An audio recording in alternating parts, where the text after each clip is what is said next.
Welcome to tonight's MDA Mayoral Candidate Forum. I'm Rod Austin. I'm a member of the MDA Board, and I will be the moderator for the evening. The purpose of tonight's forum is to give you an opportunity to hear the candidates, what they have to say on a multitude of issues facing our city as we head into the election in November. That's just around the corner. We hope this event helps educate the public and promotes the importance of being involved in the election process. This event is nonpartisan. I would like to begin tonight by thanking our sponsors for tonight's event. They are the Missoulian, Clear Channel Communication, KECI-TV, Mountain FM, and Mount Sentinel Broadcasting.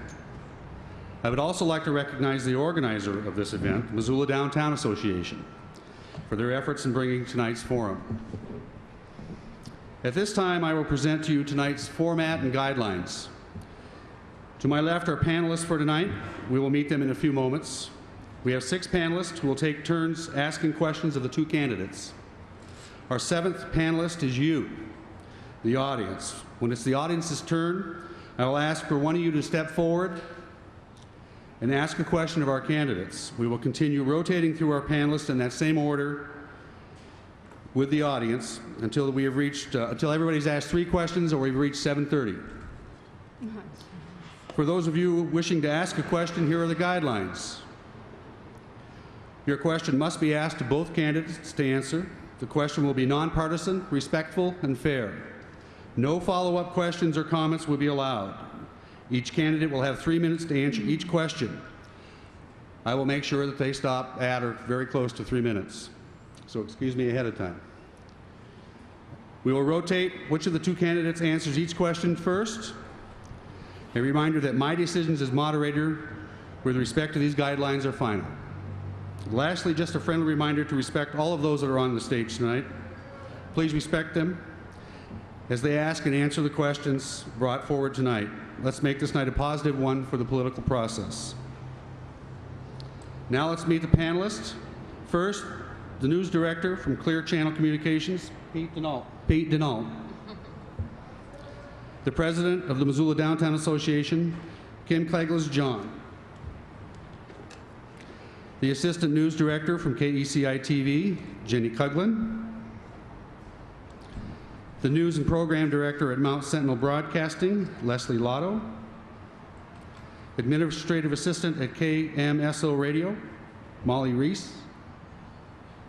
And lastly, the business reporter from the Missoulian, Robert Struckman. Now the candidates. Our first candidate is employed at Adventure Cycling. She has been a city councilwoman from Ward 3 since 1996. She is co-founder of the Hospice of Missoula and helped establish the Slant Street Neighborhood Association. She is also a former administrator for the Organic Certification Association of Montana. Ladies and gentlemen, mayoral candidate Luann Crowley.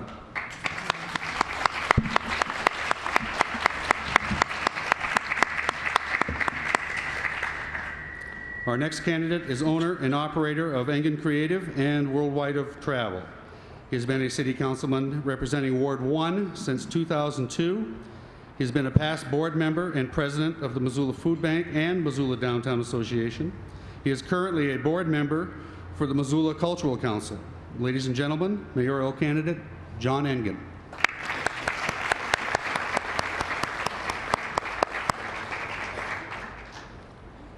I'm going to draw panelist names, and we're going to go in that order. I'll draw them first, the first go around, and then we'll follow that order through the debate. Leslie Lotto will go first. Thank you both for being here. First question. I've heard from a lot of people that they're very frustrated with the problems on Reserve Street. If you were elected, what do you plan to do to alleviate the tension from the traffic? I'm first. Thank you for that question. Thanks to the MDA for sponsoring this and all you folks for taking the time to be here. And thank you for all my supporters who got me here, especially those 5 voters. Really appreciate that. Reserve Street has become very frustrating for people. When we started and put Reserve Street in, we expected a general continuation of traffic increase. But it came at us all at once, it seems. So the whole point is to lessen the congestion, because we've learned from other towns and from our own city that we can't build our way out of this. We need to develop other ways for people to get around town. That's the main thing, isn't it? How do we get around Missoula when we're going places? So to me, we lessen the congestion by beefing up our other options. We talk about alternative transportation. We talk about our bus system, investing more in the ability of the bus system to serve us. When we put in a new subdivision, making sure that that subdivision gets on the transit line and is included in it. You know, there are a lot of good programs out there as well. There's something called the Flex Car, the ZIP program. We could have it downtown or at the university. The way it works is you put 7 to 10 cars in the parking lot at the parking commission. And you drive into town in the iRide van pool, or you van pool with somebody, some of your friends or your neighbors. If you need to do errands around town, you go down to the parking commission and you pick up that car for a small fee and you do your errands and you come back. We have to be innovative and creative about the way that we approach our transportation. It's going to increase as the population grows, but there are ways to address it. Thank you. Well, Reserve Street in particular is an issue that I've heard a lot as I've been on the campaign trail. And one of the things we can do, I think Luann is exactly right. We need to encourage alternative modes of transportation, but we still have a lot of folks who are going to make those trips in their cars. And we need to provide some opportunities to relieve that traffic by giving alternative routes. One of the ways we do that is by creating a grid system. The city of Missoula, working with the county, has already made some strides west of Missoula in creating a grid system that will help temper some of that traffic. The conflict and the tension for us as a city is trying to find the money to make some of this happen. We can do that through purchasing right-of-way. We can also now do it through some enabling legislation from the state through impact fees. I just returned from Helena, where I met with a consultant who helps cities, municipalities find money for projects such as these, and we're now able to exact some impact fees from developers like Walmart, for example, to help us mitigate traffic issues. So that's one thing that, as mayor, I'd be interested in continuing to pursue, is making sure that those impact fees and development helps pay the way for some of the congestion, some of the difficulties that's created by that development. We need to do those grid systems throughout the city, not just west of Reserve. I think our efforts at rebuilding Russell Street so that we have safe streets for everyone, that's bikes, cars, pedestrians, will go a long way toward helping temper some of the pressures that are on Reserve Street. The worst thing we can do is add another 2 lanes to Reserve Street, because we'll just have another 2 lanes of bumper-to-bumper traffic. So we need to consider these alternatives and make sure that we're spending the money in the right places. The next panelist is Molly. A grant provided Missoula with extra police officers, and especially over the summer. And when that grant is no longer, how do you plan to keep the downtown area safe, and how will you fund it? Which grant? In this budget year, we actually added 6 police officers, and these are frontline officers who are engaged in being on the street, doing calls for service and responding to citizens 24 hours a day, 7 days a week, 365 days a year. Our studies have shown, and our officers continue to tell us, that the best way we can provide safe streets, safe neighborhoods, safe parks for our community is to have officers on the streets watching. So I've been committed over my 4 years as a city councilman to making sure that we add police officers as necessary. The city of Missoula is blessed, I think, with one of the most progressive police forces in the Northwest. There's not a head basher among them. These are folks who are very concerned about doing the right things for all of our citizens all of the time. As a member of the Downtown Association and a president of the Downtown Association, I'm interested in creating partnerships between the city and private organizations. It's not all about the cops. It's also about neighbors and friends engaging in helping to keep our community safe. Through those kind of partnerships, we've added bicycle patrols and purchased bicycles for police officers. And we've also let officers know that we're on their side, we're interested in helping them. And that's critical too. There's an education piece that comes into play as well. You know, I think the first thing that comes to my mind is the experience we just had as a community of the brutal and unprovoked beating of a young man from Ellensburg, Washington. In talking with the police chief, he said, we have to understand that as we grow, this is not that unusual. There was another beating that exact same night in the Rattlesnake, and that people in general just don't know or realize that we are experiencing this more and more. So one thing, especially for downtown, is foot cops, people or policemen who are on the beat, that people get to know, that they recognize and feel comfortable approaching. When you come down here and you listen to, as we did a few months ago during the summer, when MDA brought the police down and said, how do we keep downtown safe? He said, you've got to let us know what's going on. We can't respond, we can't keep track of things if we don't know what's going on. There was also a meeting at Southgate Mall this morning called Crime Prevention Through Environmental Design. And this is about how do you create an ambiance that invites people downtown, but also protects them. Our town is progressive that way. It's forward-looking in realizing what is coming through this population growth. Downtown is a magnet for people, and oftentimes more people mean more safety. But that beating the other night was right up the street from here. And so I asked the chief, what if this is a violent crime? Besides putting more police on the street, making them more visible, what else can we do? What about the fact that we have to trace this violence back to where it started? I think working with the schools, working with the university, identifying people who have tendencies, that's an important issue as well. It's all connected, and we can't just do one thing over the other. We have to work on all fronts. And as John suggested, partnering with private and nonprofit groups to help this get funded is one way we could do it. The next panelist question will be Pete, and it will be for Luann. Beyond bond issues, how do you propose to catch up with essential fire and police services in areas that have already been annexed and are being annexed into the city of Missoula?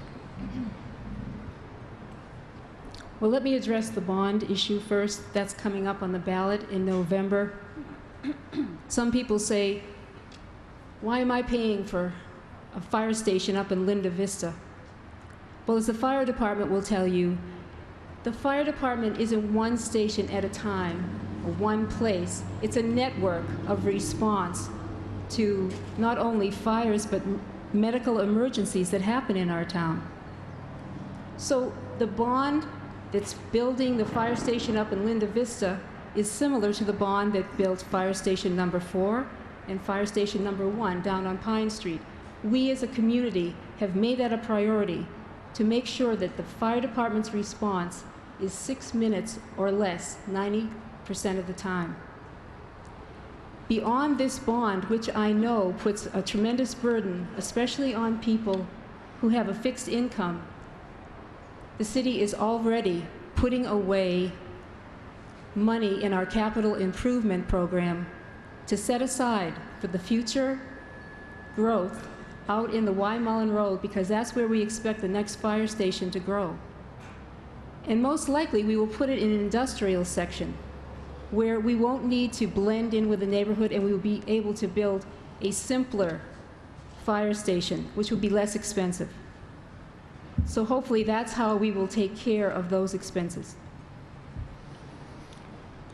Through our budgeting and planning process, we hear from our public safety officials what they need on a fairly regular basis. Our efforts beyond the bond issue, which, as Luann suggests, will not only build a new fire station near Maloney Ranch in the Miller Creek area, it'll also improve our other fire facilities throughout the city and serve the rest of the community, and again, bolster that network. Through our budget process, we continue to look at where we need human resources and where we need physical resources. We also lean heavily and work pretty well with our Office of Planning and Grants and the police staff, the fire staff, to find federal grant monies and matching funds that help your tax dollars go further. About a year ago, the City of Missoula adopted impact fees. Those impact fees go to help fund capital improvements that become necessary by virtue of growth. Again, it's an opportunity for growth to help pay its fair share of the infrastructure, the good stuff that our community relies on for its safety. Those are some of the tools that we apply in an effort to continue to keep up. Taxation continues to be a struggle. We are limited in a number of ways, not the least of which is folks' general disdain for paying additional taxes in the way we deal with taxes.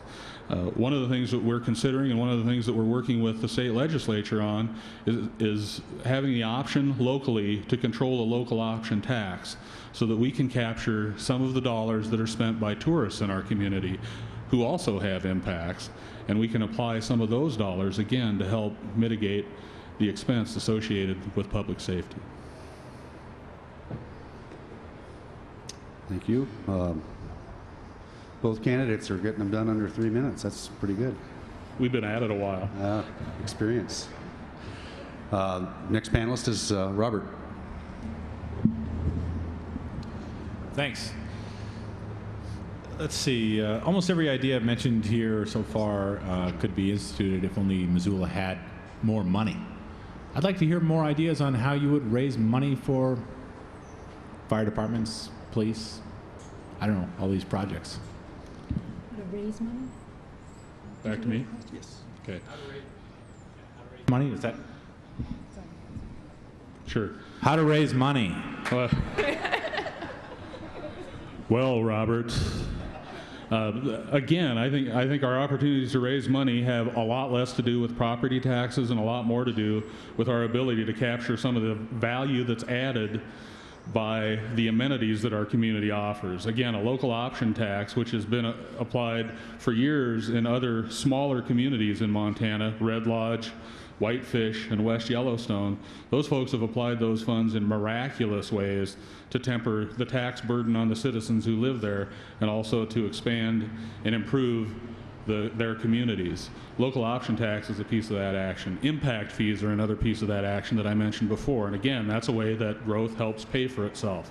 The latest legislation that the state handed down over this last session allows us to look at some additional opportunities to impose impact fees and find a balance so that we're not pricing folks out of developing in this market, but at the same time making sure that that development, again, pays its fair share.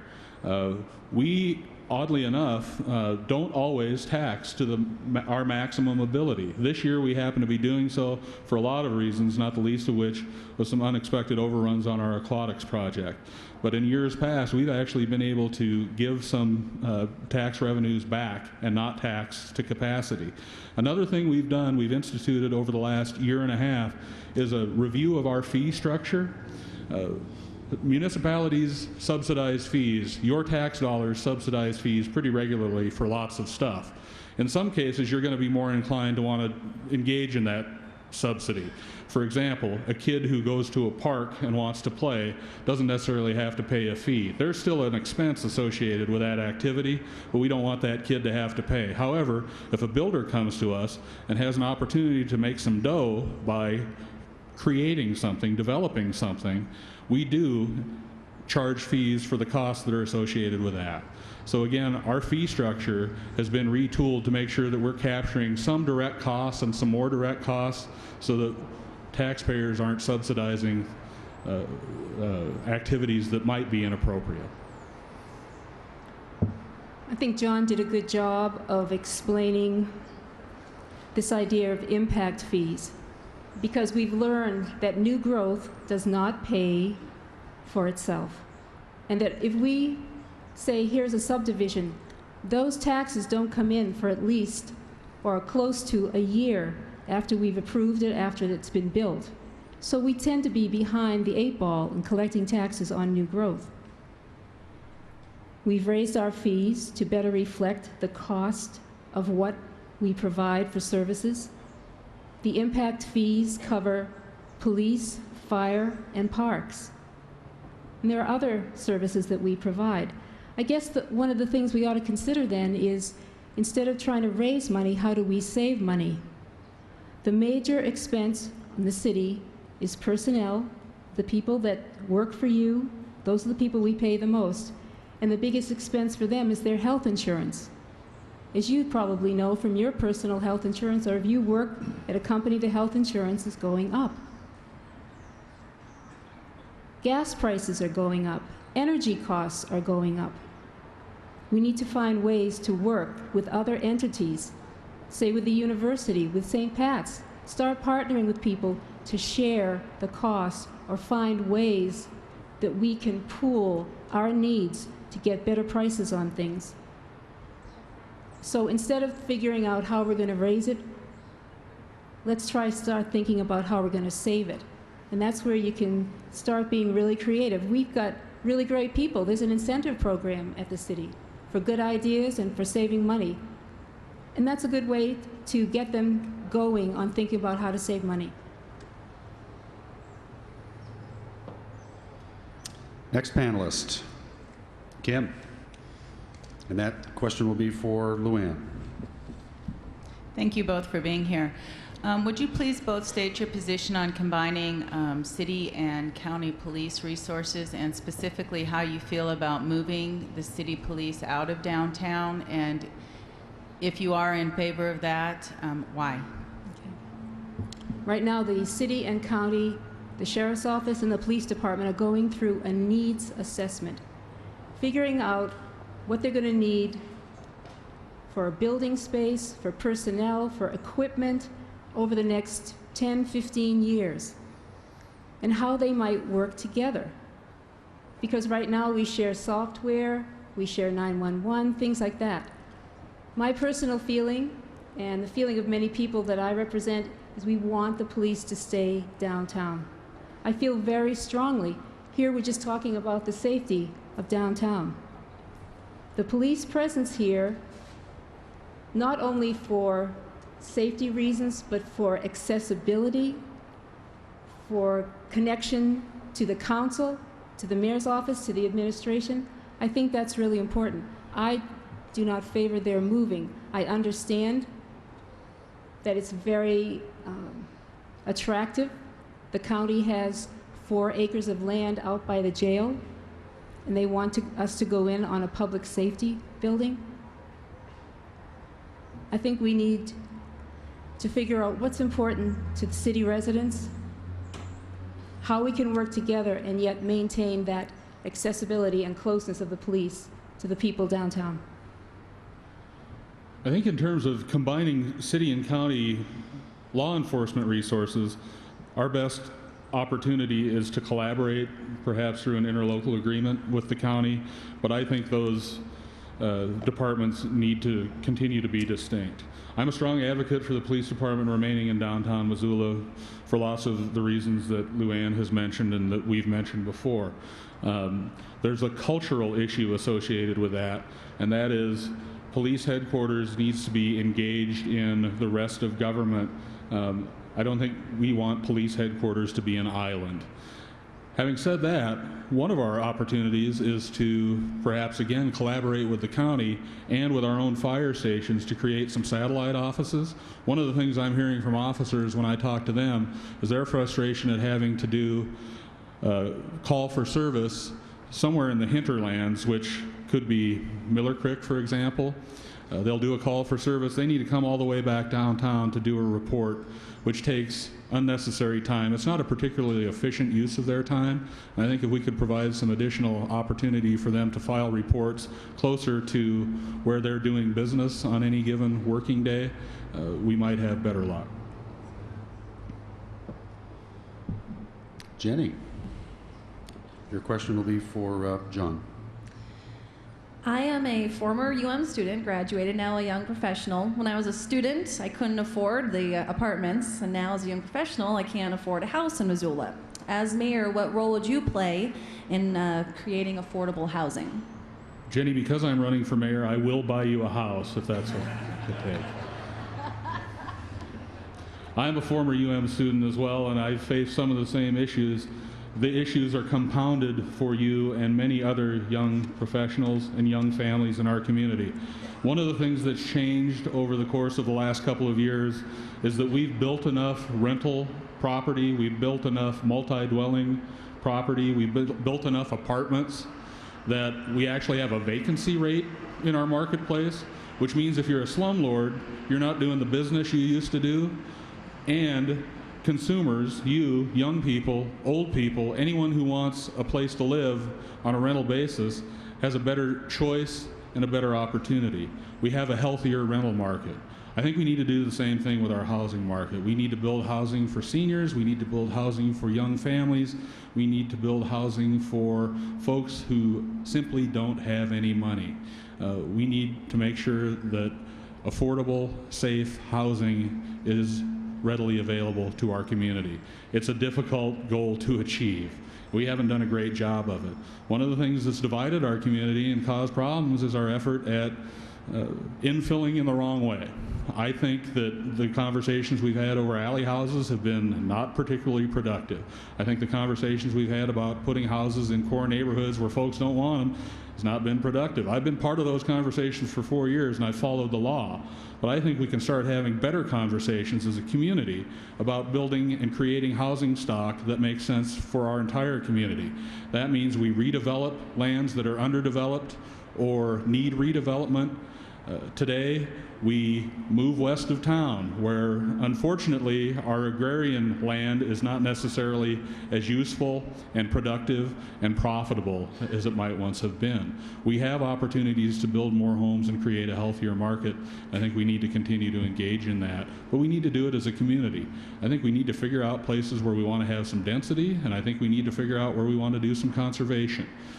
And I don't think those are mutually exclusive. Well, you've hit at the heart of the issue with this question. We've seen the prices rise, even though we've approved housing with the understanding that it was affordable. And then we learned that it really wasn't affordable, and that developers were taking advantage of the situation. And that what is affordable has changed. Just in the last 5 years, what is affordable has changed. So we're facing quite a challenge. We have opportunities, say at the mill site, at the lumber yard, over on Russell Street. As we go back over and retool Brook Street through our Urban Renewal District number 3, the redevelopment of Brook Street. I think it would be wise if the city could create a model at work. They're working. I think it would be wise if the city could create a model development that would allow us to see what it actually costs to develop housing. What does energy efficiency bring to it?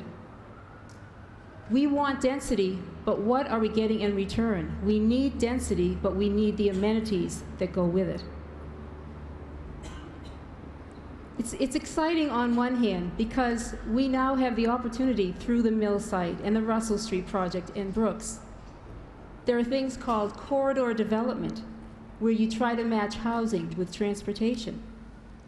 And that way you can allow density and allow people not to have a car if they don't want it, and they can use transportation easily. I think that one of the things that John mentioned is we need to survey and see what are the housing needs that are coming. The seniors are going to be a big part of our life in the coming years. What kind of housing do they need? Young families, what are we going to be providing for the students today? One suggestion is something called generational housing, so that a part of each development is made affordable permanently, so that its cost only rises a little bit each time it's sold. There are options for us, and that's something the city needs to pursue. Now it's time for a question from the audience. Whoa. Right here. We've got a microphone for you. Hold on. Great, thank you. Your name? My name's Adam Risson. I'm in John's district, or ward. My question actually relates to the Bitterroot Ski Resort proposal. Most people feel, or some people feel, that's not a city issue, but it does have the potential to impact our property taxes and our viewshed of Lolo Peak. And I'm curious to know your position, each of you, on if you're for protecting the natural character of our viewshed. Okay. I feel very strongly about this. Development on Lolo Peak was considered a while back, and it was run through Mayor Kemmis's round table. And back then, the issue was water. There wasn't enough water to make it happen. Now Tom has the water through his pond in order to create snow. So he can go ahead and develop his land and the area that he can for skiing. But I feel very strongly that, number one, you can think about it as a viewshed, you can think about it as an economic situation. What kind of jobs are we going to be bringing to this town if we do create a resort? I just feel that we have protected that area for a long time, and it needs to be protected. And I agree, Adam. The viewshed question, I think, is critical. I think the public use question is critical. For me, as someone who serves the city of Missoula, the question of what are we going to do with the souls who work at a high-end resort, in the numbers that I've heard are going to work at that high-end resort, who aren't necessarily going to make wages that are going to allow them to live around or near the high-end resort. And what are we going to do in terms of servicing their families and their families' needs, from education to child care to health care? You know, there are lots of issues that are associated with the city of Missoula that have more to do with Lolo Peak than I think any of us would ever imagine. So those are significant concerns for me. How do we deal with the folks that come, play, stay, and work as a part of a development like that? Gives me a gentle segue as someone who lives in Ward 1. You and I enjoy, as many other folks in our community, enjoy the opportunity to look to the east most mornings and see some mountains with few or no homes on them. I think we need to pass another open space bond so that places like Lolo Peak, critical viewshed, critical recreational amenities within our community are protected. I think we need to do that within the next 4 years. Sooner the better. Back for the second trip through the pan list. We'll use the same order. Leslie, your question will be directed to John. John. Are you reading your passport? Yes. Do you like it? I've heard from various, should I just say many, city firefighters that are frustrated with 39th Street and the fact that a meridian has been put in there and they cannot fit their trucks through. If they are the first responders and you hope to get them to where they need to be within 6 minutes, how is that possible if they can't get their trucks through? And what would you do to fix that?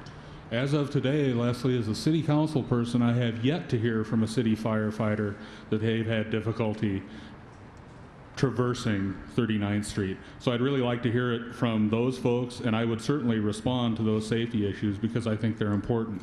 And if we can figure out ways to create, to bridge what may be a disconnect between our engineering department and our fire department, we ought to work on that. But I think communication is going to be critical, and it's not good enough for folks to talk to Leslie Lotto about it without talking to me about it, without talking to Luann about it, and without talking to each other about it. I mean, that's a critical issue, and we need to do that with all our departments in the city, and we need to do that with the county as well. The more we can communicate and talk about what some of the constraints, some of the challenges, and some of the opportunities are with our public processes and public projects, we're in trouble. So we need to work on that. You know, what that brings up for me is one of the first things I'm going to do as mayor is to go and meet all the people who work for the city. I call it walk a day in my shoes. I want to meet all the people who work for this city, and I want to hear what their job is like, what the challenges are, and what they see are fixes for the problems. I want to create that relationship that people feel comfortable in coming to the mayor's office and saying, this is a problem and I'd like your help fixing it. The reason I wonder about this statement is that before anything is put on the ground, both the fire and the police, especially the fire trucks, are asked to go out and test to make sure. People used to wonder, how are they going to get around the traffic circles? They always went out and tested it. That question comes up all the time. We're very aware that all those fire trucks have to operate as quickly as possible, so we try to foresee any problems. And so engineering always works with the fire department before anything is put on the ground. Molly, your question will be for Luann. It's an easy one. Do you support a bypass, and especially on the south end of town, and why or why not? I don't think I've made up my mind yet. I mean, that's a very complicated question, how that would work. You'd have to work with the state, you have to work with the businesses. That's something that we'd need one of those feasibility studies on to see how it would work. Let's face it, the question of transportation and how we're getting people around town, it comes back to that again, because people are looking for ways around the traffic. And so that has to bring us back to, when we put a subdivision in, where is the bus shelter? Where is the park and ride? Where are the things that make it easy for people to get around town? As a middle-aged man with a slight weight problem, the term bypass is troubling to me in general. This one's more troubling to me, mostly because of the routes I've heard that this bypass might take. This bypass might take a route through Tower Street, over the river, through open space property that we've just purchased a couple of years ago. That's part of our system of parks, recreation, and open space. I have some strong doubts that some of the folks who live around or near those areas are going to be very interested in having a 4-lane or a 5-lane system with bridges rolling through their neighborhood in an effort to help folks from the Bitterroot get to the Flathead. I have the same suspicion that some folks aren't going to be very interested, if they're retailers in downtown Missoula or on Reserve Street, in having more people bypass Missoula for any reason. Having said all that, we still have to have some opportunity for folks to figure out different ways to get north and south in our city. And that's what that grid system, I think we discussed before, helps to do. There may still need to be a bypass, and if there is, I suspect that the Montana Department of Transportation and the feds are going to be engaged. But we're also talking about at least 4 bridges that come off the top of my head, and I'm guessing those are $4 or $5 million or $6 million or $7 million bucks a piece. So it's a pretty expensive piece of business as well. For that money, we might be able to figure out some alternatives that still meet our goals. Pete, you're next. Question for John. John, as mayor, how would you work to fulfill the promise the city has made to provide parking at Missoula Civic Stadium, Play Ball Park? I'd have us honor our agreement.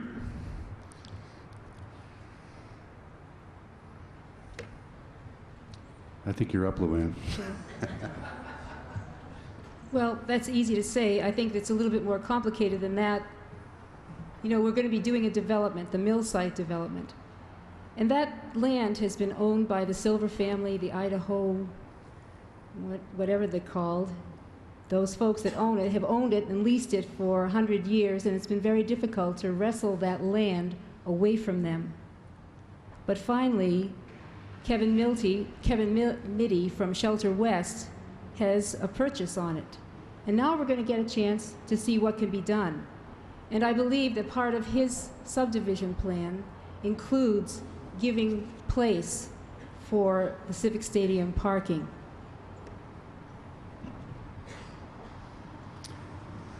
Robert, you're next. A question for Luann. Okay, I'll be louder this time. Okay. I want to know how you guys are different from each other and use stark terms.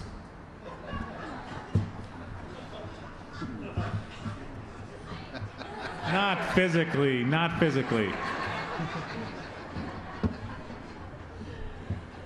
Actually, to be blunt and stark, I've got 20 years on this guy. I do. I have 20 years of life experience, the ins and outs of relationships, the ups and downs of life and how you handle them. I've also been on the council 10 years, and John is just finishing his first term. I've had the opportunity to be next to this administration, watch what it's done, and you know, when you're sitting back sometimes you get to see all the places where you would have done something differently. And that involves public process, how we reach out to our citizens to let them know what we're doing. It means how open and accessible we are to the public, so when they come down to City Hall, they feel like it's their government at their service. I want to bring a new day to City Hall. I want to bring new energy to City Hall, not the same old, same old. Stark terms.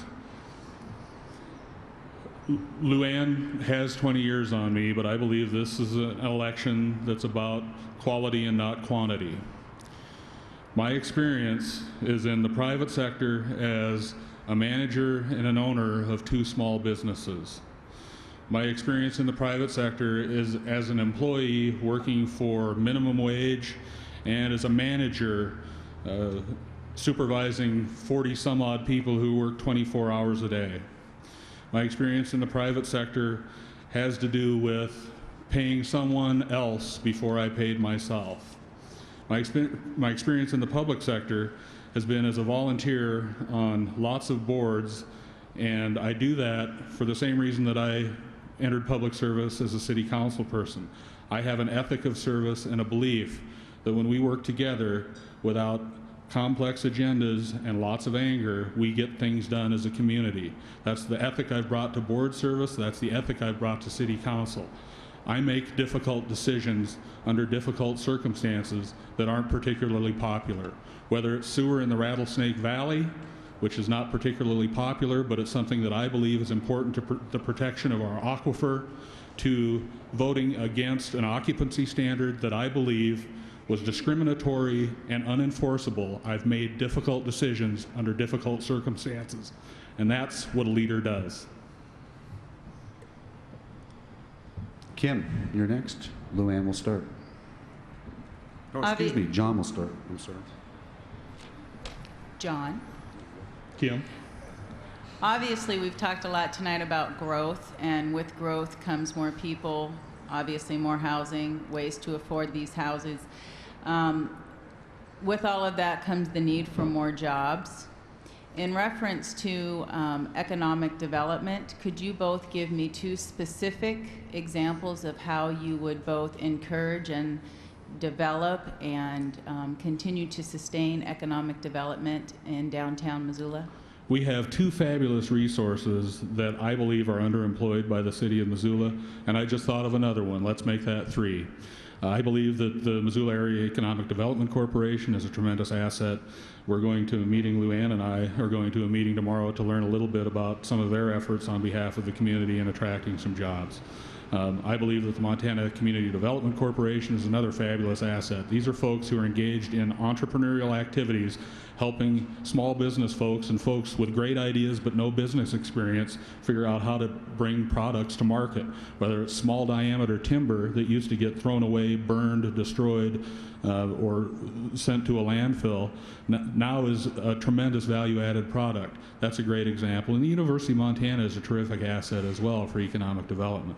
All of those things come together. The other piece of business here is we live in a great place, and our ability to continue to make this a great place, to keep it a great place, and to grow it as a great place is one of the best things we can possibly do for economic development. If you want a young, smart professional who can telecommute from anywhere in the United States or anywhere in the world for that matter, Missoula ain't a bad place for lots of good reasons. So we need to continue to preserve our open space, make sure that we're a safe place, make sure that we do stuff like patch potholes, we have police on the street, we do fire protection, maybe we buy a power company so that we have a stable source of energy in the long term, something to think about.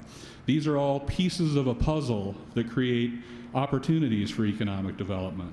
You don't grow in a place that's not fertile. Kim, can I straighten something out? Did you ask about economic development in general or downtown? Both. Okay. Well, I'll take his answer, and I'll say economic development downtown, because I work downtown, and I love downtown, and we are exceptional around the state of Montana for what we have created and sustained over the years. That, of course, happened through the Missoula Redevelopment Association, or the agency that helped reinvigorate downtown. And now the Missoula Downtown Association has taken on, and the people here have said, we're going to tax ourselves and continue to maintain and sustain the viability of this place with the Business Improvement District.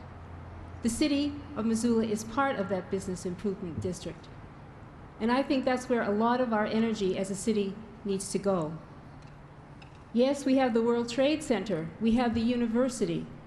Coming downtown, what do people come for? They come for the cultural events. They come for the shopping. They come for all the things that happen down here and attract that vibrant life that we have.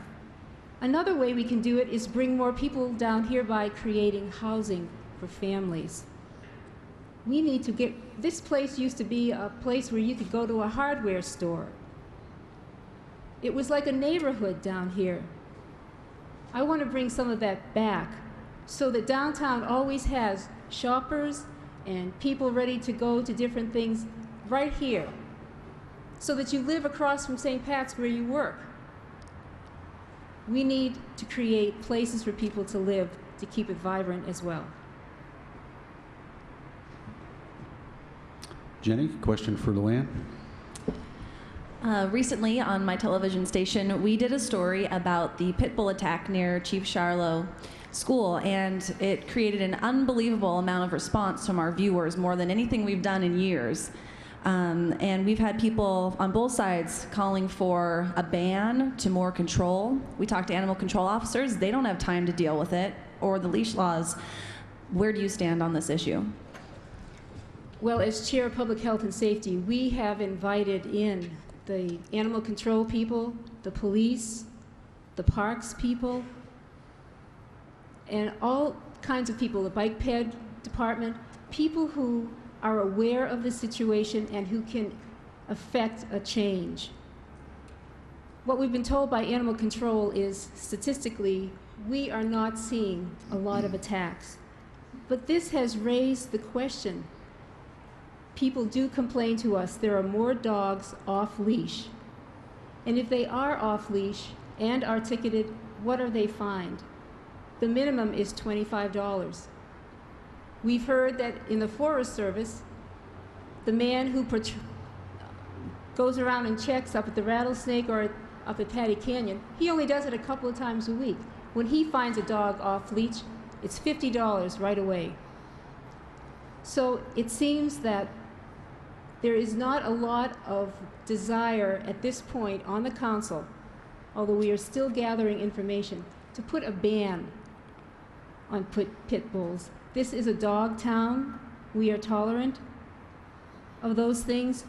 At the same time, seniors are coming up to us and telling us, I'm afraid to walk on the streets of Missoula because of the unleashed dogs. And we have a problem, and we're addressing it. And Luann's right, and thanks to her leadership on the Public Safety and Health Committee, we're making some progress in that regard. This is one of the classic cases that I think the punishment to a certain degree needs to fit the crime. If you're not responsible enough to protect your dog and others with a leash, you probably ought to pay a significant fine as a consequence of that irresponsible action. Part of this is about personal responsibility and us helping folks recognize that. Having said that, it occurs to me I'd like to talk more about downtown economic development, and I haven't used all my time. So I'll segue ever so slightly in a tricky manner that only a politician can engage in. Another couple of pieces of business that have to do specifically with downtown redevelopment. One of the things you can do to help revitalize an area of downtown and kickstart economic development is put a baseball stadium in the heart of the city that families can enjoy, and we have done that. It's a beautiful thing. The other thing we can do is cooperate with St. Patrick Hospital, Safeway, neighbors to provide an opportunity for a new Safeway store in downtown Missoula and a fresh place for St. Patrick Hospital to continue to grow and create the kind of quality jobs that let folks buy houses in our town. Time for an audience question. Whoa, got them going. Guy standing up in the back. Your name, please. Thank you. My name is Todd Ferris, and I live in the 44 Ranch subdivision. And the question I have is, through the years, I've been involved in the process with the public and the planning board and others, and it hasn't gone real good as far as I can see. And what I want to know from you guys for the future and the development and the annexation that you guys are going to continue to do, how are you going to get the public involved, more involved than they have been today? And as I look around this place today, I'm saddened by the fact that this room is not filled. My turn. Well, Mr. Ferris, having heard your testimony at City Hall with regard to 44 Ranch Estates and the 44 Ranch subdivision, I think your frustration is an example of what we see a lot, and that's folks engage when something's going wrong, in their opinion.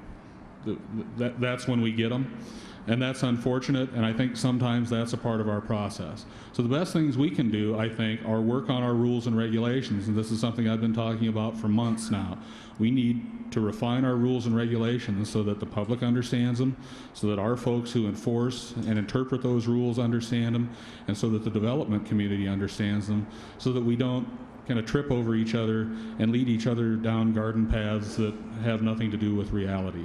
That is not an easy task. It's not something that happens overnight, but I seem to have gotten a little bit of traction as I've been on the campaign trail at suggesting someone who pointed out the errors in our codes, a woman named Sally Mullen, through a lengthy report about the Office of Planning and Grants, might be the person who can help us rewrite those codes so that they're understandable, they're workable, and they make sense for our community. Again, not everybody's happy at every turn. We need to provide opportunities for folks to have voices. We need to provide as much predictability in the process as we can, but ultimately we have to make some difficult decisions, and sometimes those decisions don't make everyone happy. One of the things I have run on as a council person over the last 10 years is giving people a voice in the decisions that impact their lives. That's how I got involved with politics, because of things that happened in my neighborhood. And because of that experience, I can empathize with people who feel like, where did this come from? Who feel like they've been thrown in the deep end of the pool if they don't understand the lingo of the ordinance, they don't understand the process. I agree with John about rewriting the rules and regulations so that they're clear, so that everybody's on the same page. But at the same time, we need to make people feel like this is your neighborhood, you're part of this process from the beginning. One of the things I want to do to make our local government more accessible is to have a monthly call-in show with the mayor. Invite department heads. What did we do last month? What are we going to be doing so that there's a heads up to people out there in the viewing audience, in our neighborhoods, about what the city is planning and why and how. I remember when you came in, and you came in as a neighborhood, 29 families strong, as I recall. That's the kind of dedication and passion people feel for their neighborhoods that has to be respected.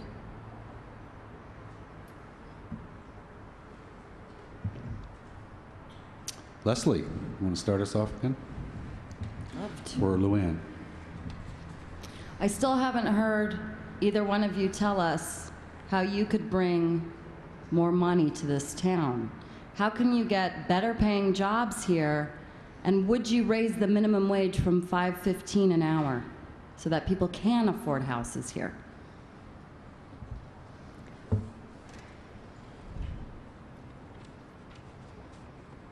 Well, that's a fun question because it opens up a lot of doors. On the minimum wage, you know, when you sit down and you try to think about, it sounds like a black and white question. Yes, let's raise the minimum wage and everybody will be happy and buy houses. Now that's not going to happen. Even at a livable wage in this town, people can't afford houses. But anything that we try to do in that area needs to be a community conversation so that the business community who would be impacted understands what it means to try to live on a low income. And the folks who are requesting an adjustment understand the impact of what it does to a business. That deserves a community discussion that we probably will be having in the next few years. As far as bringing jobs to this town, we do that all the time by preserving the quality of life that we have. Why do you think North Reserve is going crazy? Why do you think the Hilton came and brought their convention center? And oh, by the way, that's another thing that separates John and me. I didn't vote to give the Hilton the sign on the 6th floor because I really believe that the uniqueness and quality that we have is represented in that sign ordinance that was written together with citizens and business people, and that we needed to stand up for that standard. So the market will bring money for jobs by our continuing to preserve the quality of life we have. I have thought about creating a long-term economic development plan for this community that brings the university, St. Pat's, the city, and all the business community, low and moderate income advocates, nonprofits together. What kind of jobs are we going to be needing in 10 years? Where's the training? Working with the schools. There's a lot that we can do to figure out where the jobs are needed and how we can provide them. And from my perspective, I don't think it's the mayor's responsibility, nor is it city government's responsibility to bring in the money. I think it's our responsibility to make sure there's opportunity for folks who know how to do that. In terms of economic development and drafting an economic development plan, I'm the wrong guy to do that. But Larry Swanson at the Center for the Rocky Mountain West and a number of urban area governments in Montana are the right folks to do that, working collaboratively to create an economic development plan for the state of Montana and for our urban growth areas. Those are exciting things that are happening, and we're cooperating to make those things happen. And I read a sign and the train slipped completely off the tracks. So with regard to the Hilton, as long as we're on the subject. As mayor, would you be willing to rewrite or write some ordinance to improve infill situations in town that would respect and preserve the integrity of neighborhoods? The question is, would we be willing to rewrite ordinances? Or write a new one, because I have not found in my own situation that there is one. That respects neighborhoods. The integrity of a neighborhood. Well, that's always been the goal. I mean, when we passed the growth tools that we did in '99, development was supposed to be compatible with neighborhoods. And as we redevelop, we need to do that as well. Unfortunately, things didn't go as we planned or hoped. And we have kind of situations where housing fits the neighborhood and some doesn't. And that's where the divisiveness has come from. That's where the frustration from neighbors. You know, we live in the city core, we live under zoning. And that's, again, like a plan that says, well, this area will be residential, and you'll have to have 5,400 square feet in order to build a house. This area will be residential, but you can build smaller homes or more homes on an acre. That's what we in the inner core are subject to. Some of us, like John, live in areas that have covenants, and they don't have to worry about the changes that can happen to zoning. And so that's why there's been such a struggle. When you live in a neighborhood, you've invested so much of your heart and soul and your money into your home. You want to protect the quality and the consistency of being in that neighborhood. Most people who buy in Missoula don't buy for investment, they buy for lifestyle. They like that place, they like the way it looks, they like if they're near the mall or they're near the university, they like it. And they want to keep it that way as much as possible. So I think that kind of ordinance or that kind of direction is how the city is going to go now that those growth tools have gone on a moratorium. And we're going to take the planning back into the neighborhoods. My folks still live in the house I grew up on 2nd Street. There's an enormous triplex on the alley right behind their house where Mrs. Lean used to live. That's where her garage was. I used to change her windows. She overpaid me. It was a wonderful job, and I have fond memories of that lot. My parents sit on their small deck on 2nd Street summer evenings. My dad looks up and he says, they can watch us and we can watch them to the 3rd-story window. He's bugged by infill. My mother is bugged by infill. It's infill that doesn't work in some cases. We need to address that. I don't have to wait to be mayor to do that. I've tried to engage in that as a city council member by asking ordinances to be drafted that take care of some of the issues incrementally as we move along. One of those is I asked that we consider small lot development standards so that if we're going to develop on a small lot and it's legal for someone to exercise their property rights, that development fits in with the neighborhood. It's a complicated piece of business, but it's a start. The other piece of legislation that I put forward for the council's consideration is a scraping ordinance, and that is one where you don't tear down a house that's straddling 2 lots so you can put up 2 houses that don't make a great deal of sense in the neighborhood. Those are some incremental steps that make some sense. When we can compromise and work within the law, I think we can relieve some of the heartburn that we have over infill, and I know there's plenty of it. Infill still makes sense in some places. It still makes good sense in some places, and in some cases, that's the way our neighborhoods came about. So we need to figure out ways to compromise so that that infill works. Back to panelists. Pete, you're up, and the question will start with John.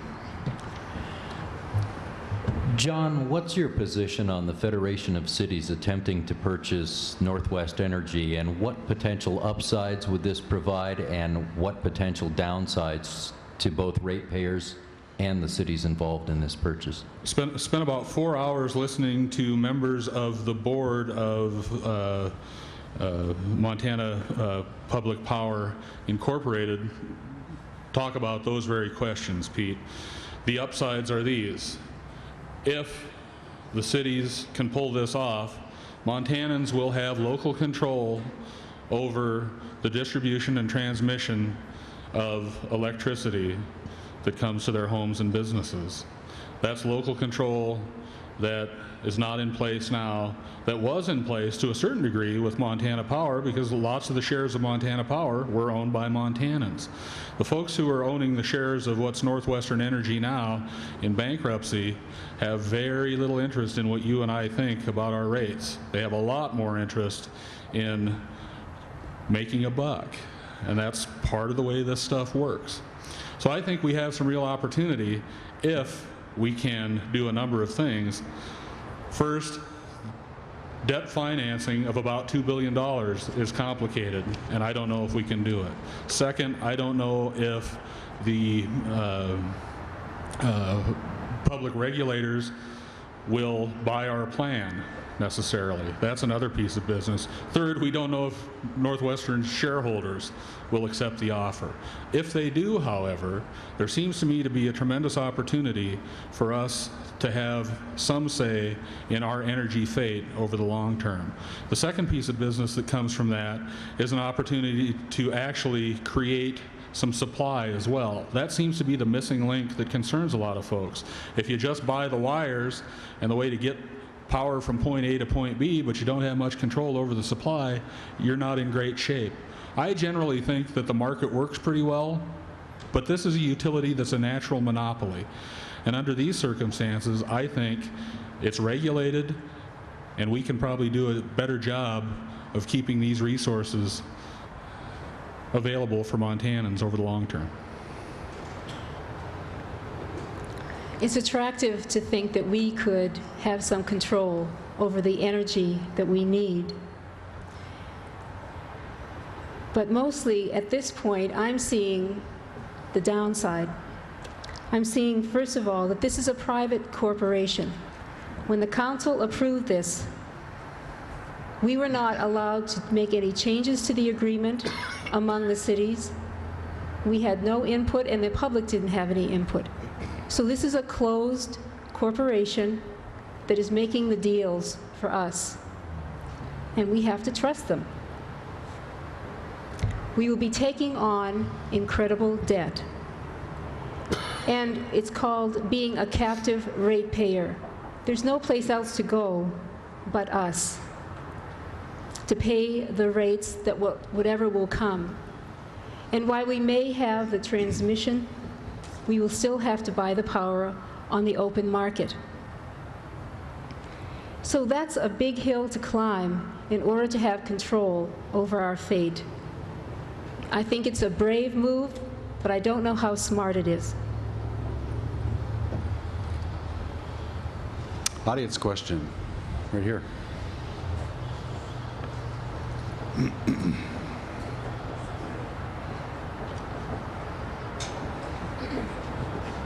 My name's Jason Wanner.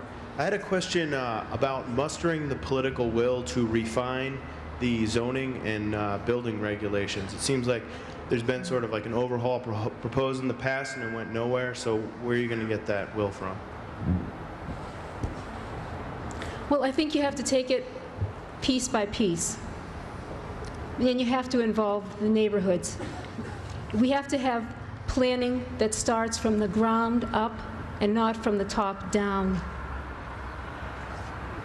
I think you have to meet halfway with the council and with the public and say, what are the most important issues?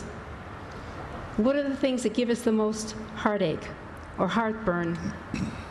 With the developers, with the business community.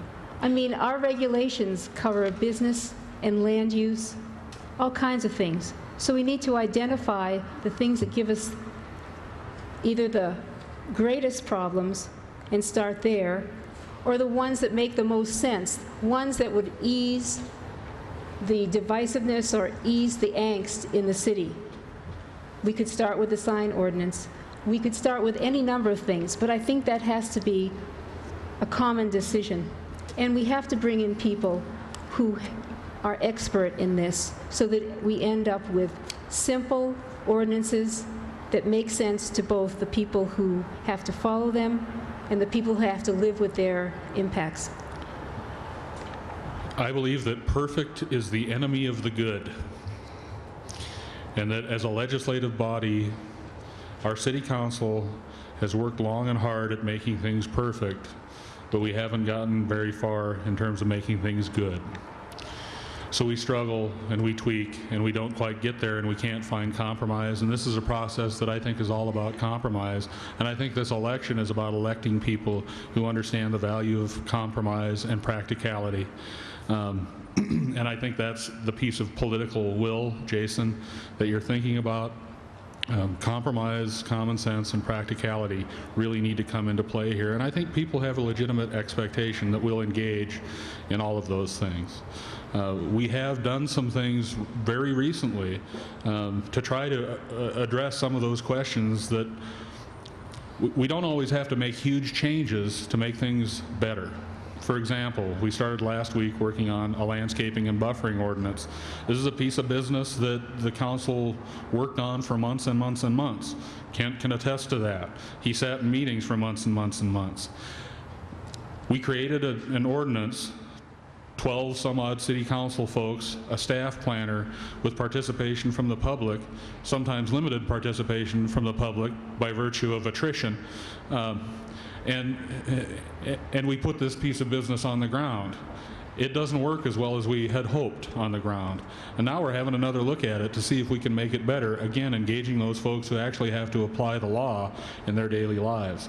That's a piece of business that we haven't engaged in much, and I think we need to, and I think we have tremendous opportunity to do that and move forward. Robert. Question. All right. Start with John.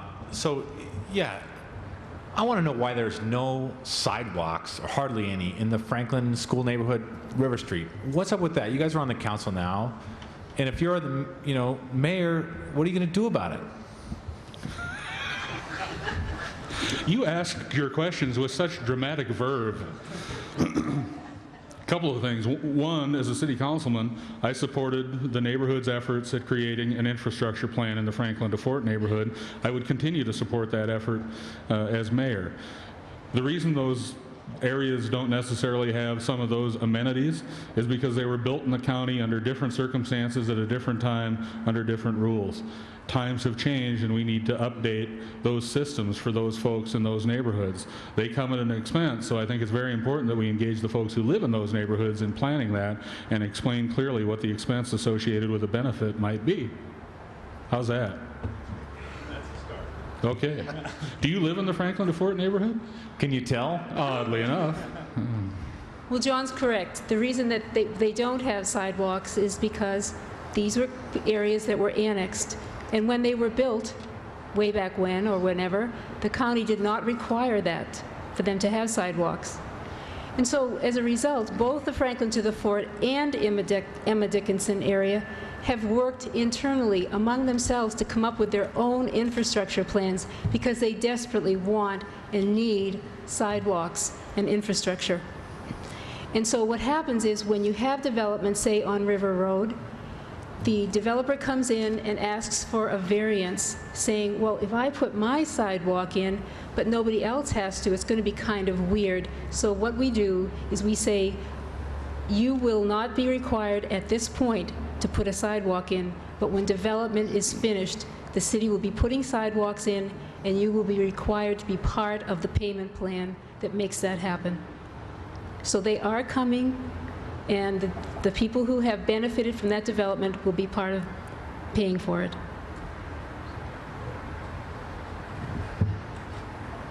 I've actually been to some Franklin to the Fort meetings. That's a pretty organized group, so watch out. Another question from the audience. In the back, in the middle. That's you.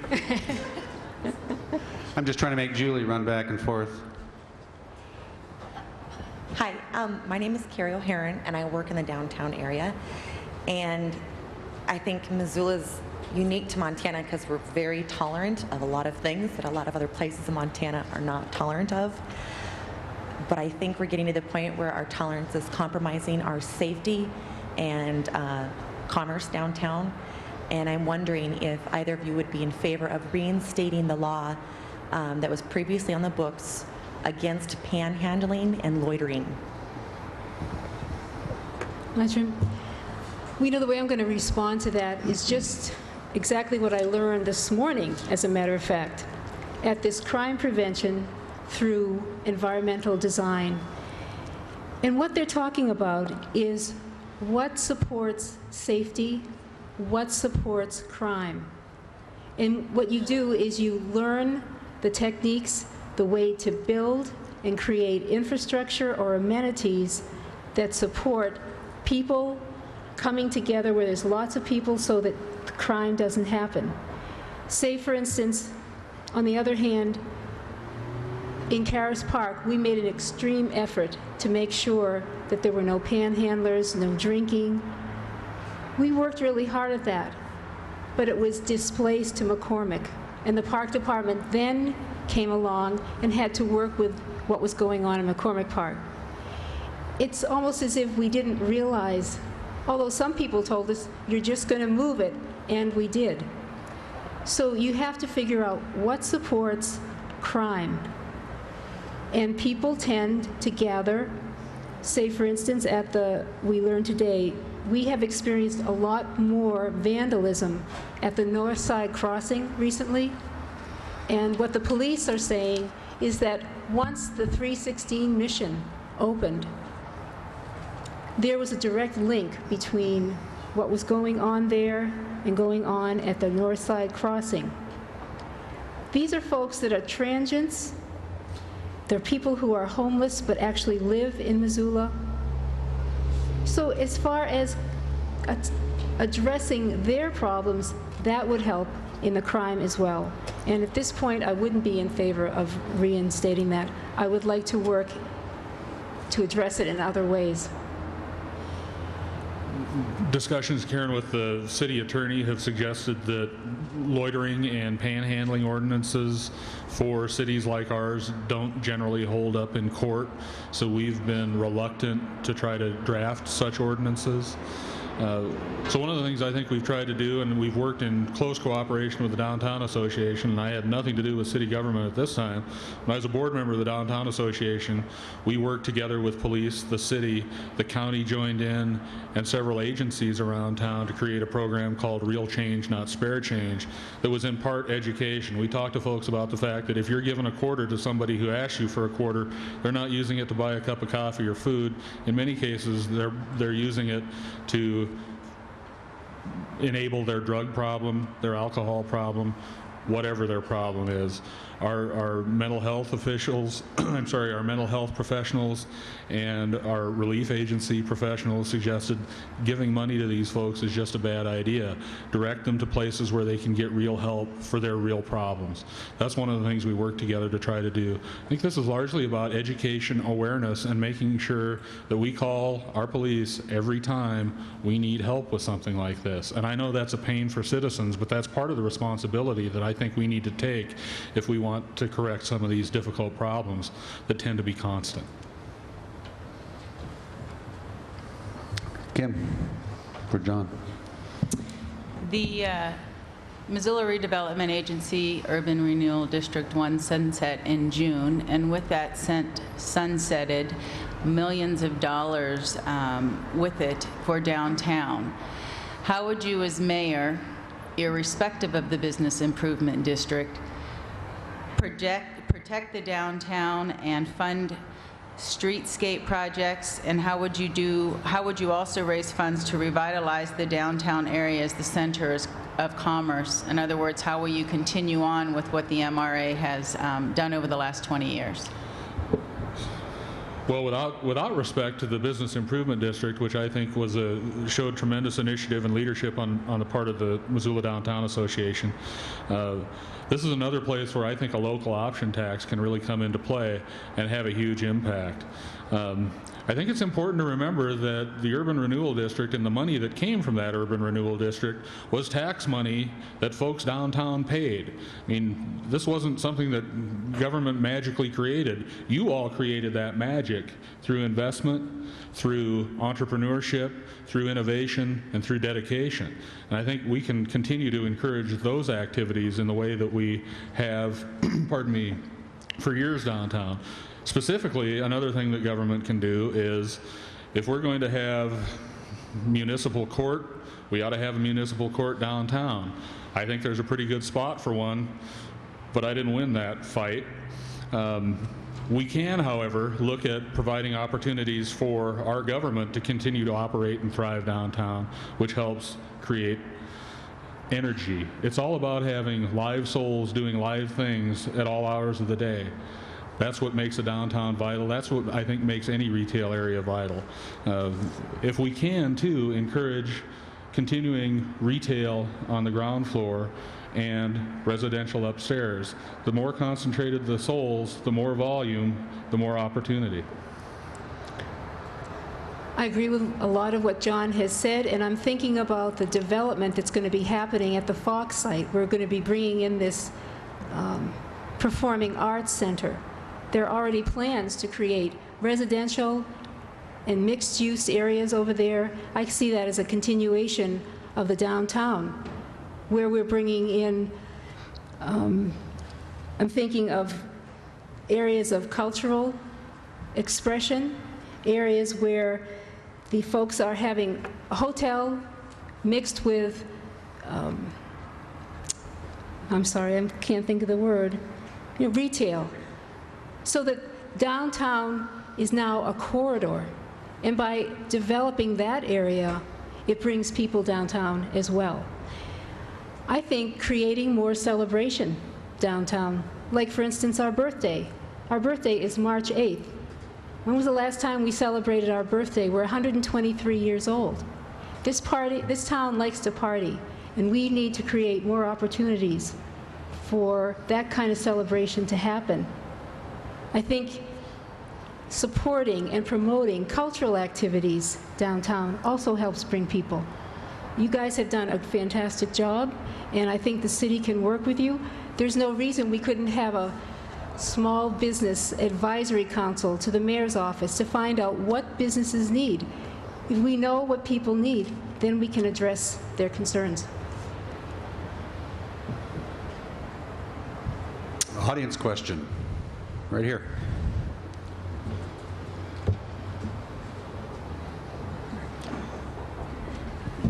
Hi, my name is Roger Chalmers. I'm a 9 Mile resident. I have a little heavier question, I think. According to the Department of Energy, nuclear waste is going to be shipped through Montana, projected between 2007 and 2010, and it may be sooner because of the terrorist activity. What is your position about the safety of the largest city in that route through Montana? Okay. I've been very interested in this subject since the chlorine spill in Alberton, when I realized that it could happen right here in Missoula, and we would have to figure out what to do. I then became part of a committee that worked with the police, the fire, the health department, the railroad, the county commissioners, Mr. Chalmers, to figure out how to better communicate plans, to figure out who's in charge, who does what first, and second, who takes command. And through all of that, it even prompted me to get onto the local emergency planning commission to figure out how are we going to operate if we have an emergency. I think that's one of the most important things we can do. We can learn from what happened down south, and we can say, neighborhood by neighborhood, if you have to get out of town, what are you going to do? If you have to take care of the elderly in your neighborhood, what are you going to do? This is where the neighborhood councils could come into great standing by helping neighbors figure out, what do I need packed? What's my plan? How do I get the kids? Where do I go? Just talking to people beforehand, people said that if they had trains down in Louisiana, they could have evacuated people. We need to be thinking about light rail as well as an option for our ability to evacuate. Working with MRL is one of the major things. We have to reach out to them. They're very open to working with the city as far as creating a safety zone, as far as letting us know what's coming through so people are more aware and cognizant of the danger that passes through. You're talking nuclear waste, but every day in this town we have trains and trucks that take hazardous material through here. And most of us go about our business blithely unaware of the danger that is there. I strongly feel that our fire and police and all the people that we depend on for emergency planning are well prepared. Now it's time for us to be well prepared. And I think Luann's absolutely right. I don't recall the year, but I remember nuclear waste controversy on trains years ago. I think we addressed it then pretty strongly, pretty firmly, and pretty actively, and I think we would probably need to do the same thing as well. And I think engaging those partners is critical to that. Jenny, we did get back to you for John. All right, as at least the last question from the panelists, I want to know what's your hot button issue, I guess. What's the most important thing to you in this election, and what is your exact stance on it? John. And I start. I'm so glad it's getting darker because I become more attractive as light falls. I think the most important issue for me as somebody who's marginally reformed is the time to preserve and protect our open space, the tangible piece of quality of life that I can get my arms around and that we can all talk about, our hillsides, our green spaces, our public lands. I think the time is now to pass another open space bond. I think it's critical that we ask the community to cooperate once again in preserving those spaces for ourselves and our children and their children. You asked for one, that's it. Okay. I think the hot button issue for me is providing an open and accessible government, one that people feel connected to. As I go around talking to people, there's a feeling of disenfranchisement, of not feeling that anybody's listening, that if they show up to a public hearing, the deal's been done. What's the point? That if they go to a meeting, how much influence they really have. I want to change that feeling. That's what motivates me, to give voice to the people who are impacted by the decisions that we make. We need to make the decisions with input from the people who have to live with it. We walk away. The developer walks away.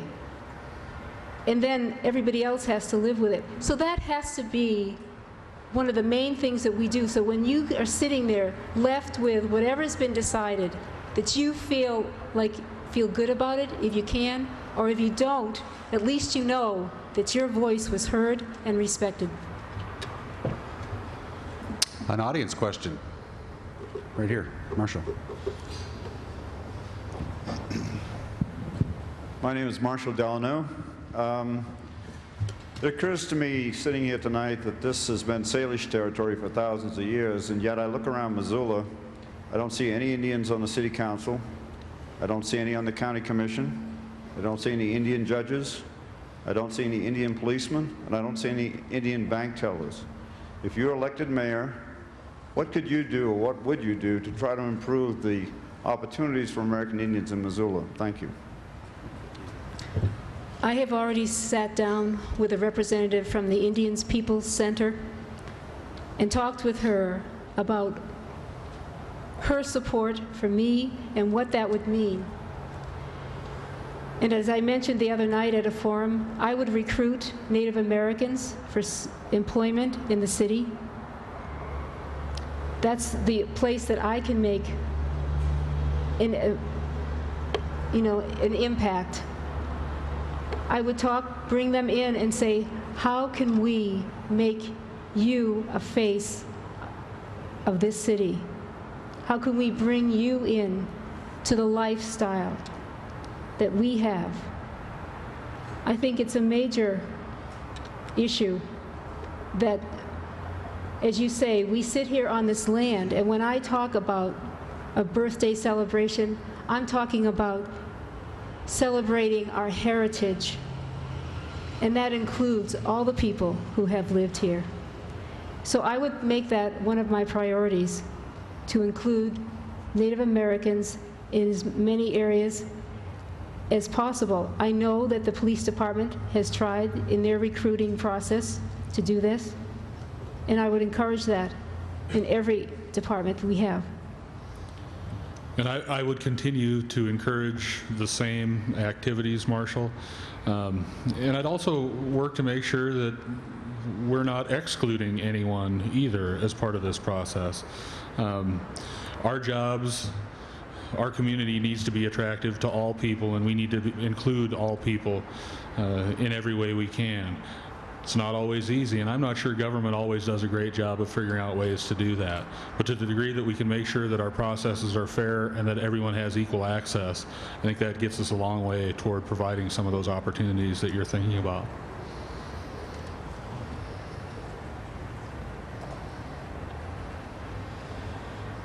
Another audience question. Right here. There you go.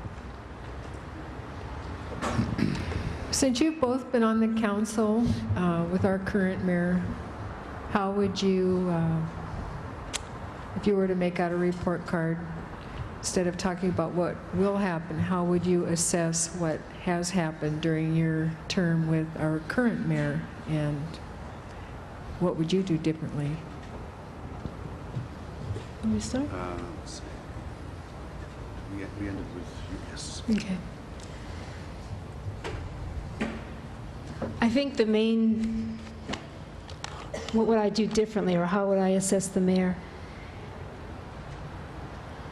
I think the main thing that I would do differently is public process, is reach out and realize that when you're going into a process, whether it be a civic stadium, whether it be the sewer, whether it be a subdivision, you don't have all the answers. It's not your job to tell people how it's going to be. It's your job to work with people and collaborate, communicate with them, find out what their ideas are. As I go around campaigning, I realize, which I've realized before, we have so many intelligent, smart people in this town who are thinking about these problems all the time, who want to be involved, and they haven't found a way in. They haven't found ways to contribute. And I think that's one of the main things that I would do differently. Invite people, find ways for people to contribute.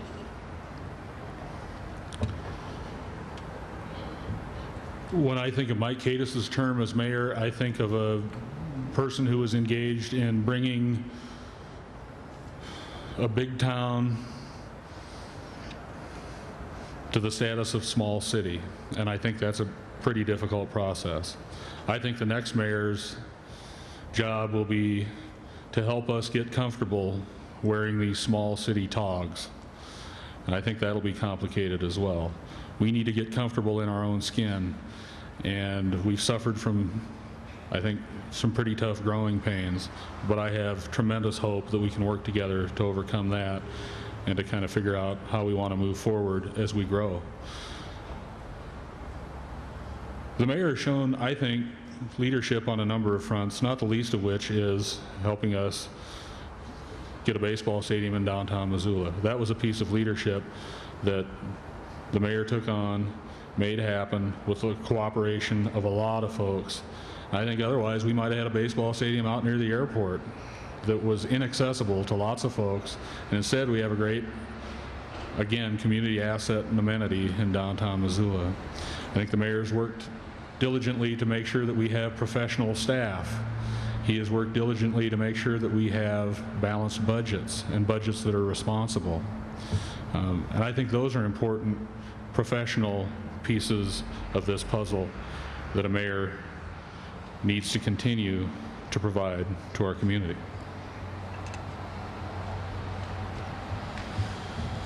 Another audience question. In the back.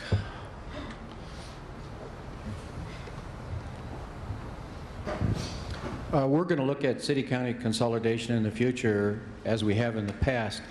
Do you feel there's some point in the future when it would be obvious? And do you think there's different kinds of services that could be consolidated in spite of not consolidating? You know, Abe, I just got a memo on this morning, and apparently consolidation will happen when hell freezes over. I think consolidation makes a tremendous amount of sense for a lot of terrific reasons. It has never flown with the voters, and I'm not sure what the reasons are. And maybe the study commissions can help us understand what some of those reasons might be. But certainly the efficiencies make some sense. So in lieu of consolidation, I think we need to start treating the street that separates City Hall from the county courthouse less as the Berlin Wall and more as a neighborhood fence that we can talk across once in a while and create some efficiencies on our own that don't have to necessarily happen as a product of a formal process of consolidation. I think that's a good way to go, because city and county are now so intertwined that everything that one does affects the other. And we need to act that way, because that's the reality on the ground, but it doesn't happen across the street. In fact, the council and the county commissioners have only met once in a social setting, I'd say in the last 10 years. I know that the mayor and the top members of the administration meet on a regular basis, but we need more talk among elected officials about the future of the town. We have interlocal agreements for planning. We have agreements with our fire department and the rural fire. So we operate on many levels together. And I think we need to continue that. Another audience question. Again, Mr. Warner.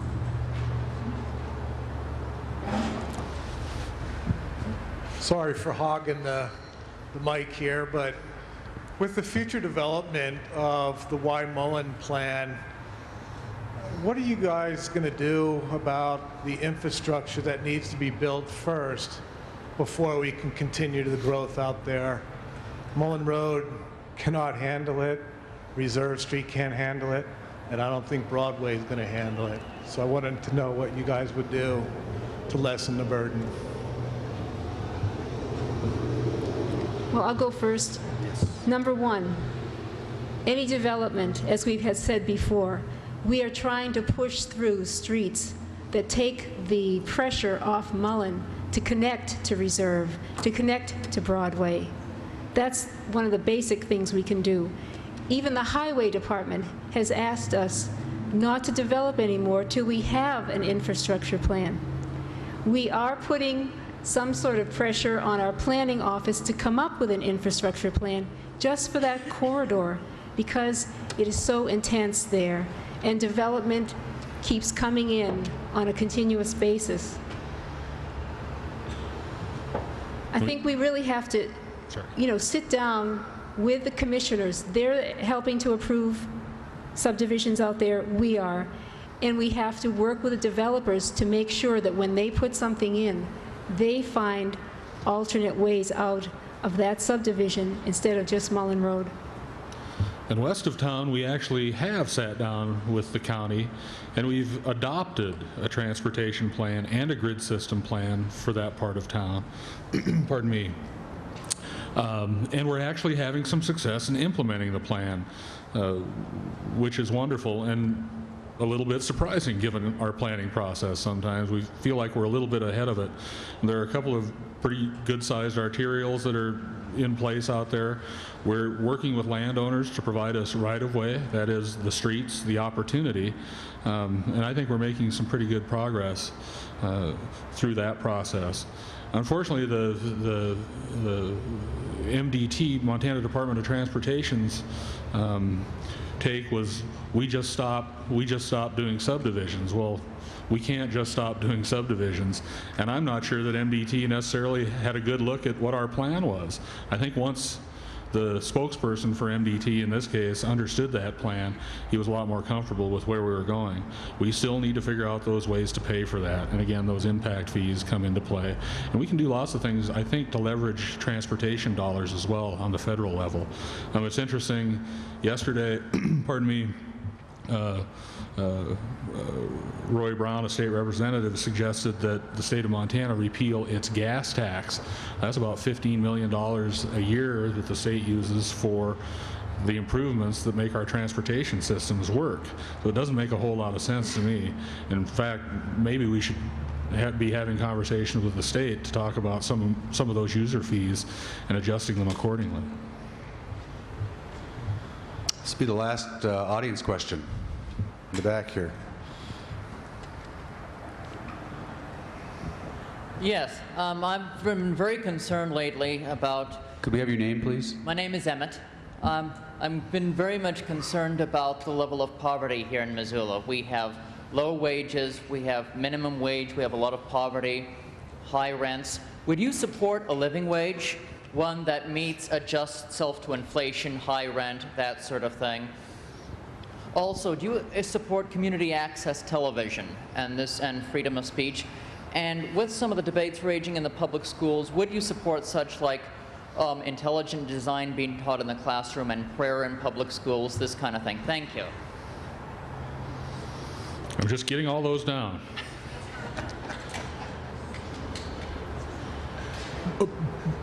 Poverty is enormously complex, and raising wages is a difficult thing to do as a local government. I certainly support an increase in the federal minimum wage. It's been at least 10 years since that last increase, and I think we can at least take that incremental step toward providing folks something closer to a living wage.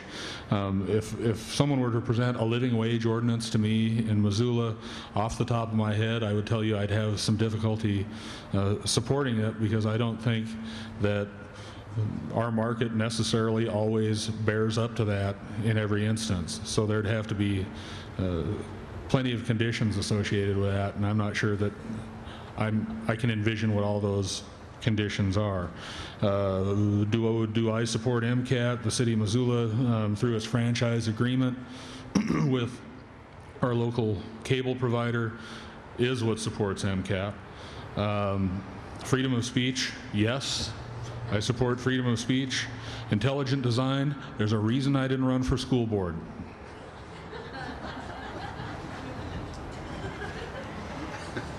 You know, I'm glad you brought that issue of poverty up, because we are experiencing an increasing gap between those who have and those who don't. And I think it's important that we become aware of what some people are suffering in this town and figure out ways to help them. The Missoula Housing Authority is a way to help them. Using our community block grant money is a way to help. It is a combination of helping them through housing and then helping them find jobs that provide the wages to live. A livable wage means that you're making enough to provide for your basic needs: food, rent, utilities, health care. That's a lot in Missoula these days. And as I said before, if we're going to have any push to have a livable wage, we need to have that as a community conversation.